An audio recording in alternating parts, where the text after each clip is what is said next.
The chamber of many worlds held its breath as light bent along curved walls and voices faded into a tense hush. Delegates from 100 skies watched the tall figure at the central dais whose mantle marked authority beyond dispute, the alien prime minister stood rigid, and cold eyes swept the gathered stars while translators shimmered in the air. The vow was spoken with certainty and with a promise of finality that made lesser beings recoil. Earth would be erased. The declaration was not shouted. It did not need to be settled. Like gravity, human envoys sat still. They had come expecting threats and bargaining and perhaps war. What they received was a sentence behind them. In the visitor tiers sat observers and students and cultural delegates.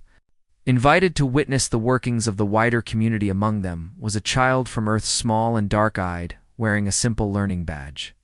Her name was Mira, had been raised among diplomats and archives and ships that crossed quiet distances. Her parents worked to build bridges, and she had listened from doorways and galleries, learning the weight of words. She understood fear, but she also understood resolve. When the vow fell into silence, her hand lifted. The chamber rippled with shock. A child signaling for recognition was unheard of. Attendants shifted, and guards leaned forward. The alien prime minister paused, curiosity. It's the stillness. Permission was granted more from disbelief than kindness. Myra stood. She did not climb the steps or seek the dais. She spoke from where she was, clear and steady.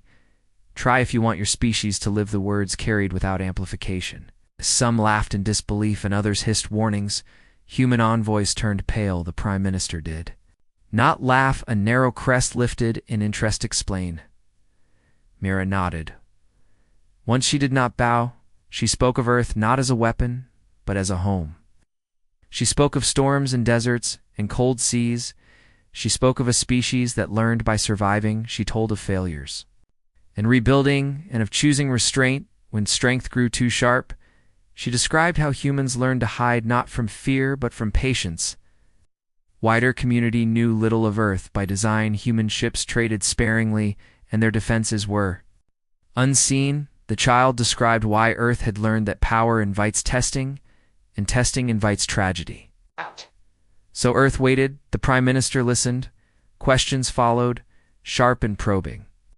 Myra answered with simple clarity. She spoke of alliances seeded quietly, of technologies shared, without signatures, of habitats grown in secret beyond common lanes, of watchers who watched without threatening. A murmur grew.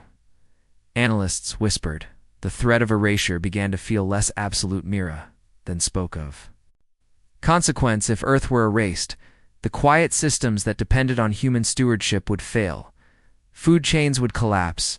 Navigation webs would blind. Conflicts held in check by unseen mediation would ignite. The child did not boast. She listed facts. The prime minister demanded proof. Myra gestured. Inhuman envoys released archives. Long sealed data unfolded. The chamber lights dimmed as projections revealed maps and models and outcomes. Each path without Earth ended in cascading loss. Vow wavered. Myra finished by speaking of choice. Earth did not seek dominion. Earth sought survival with dignity. Erase Earth, and the cost would be paid by many, not just humans.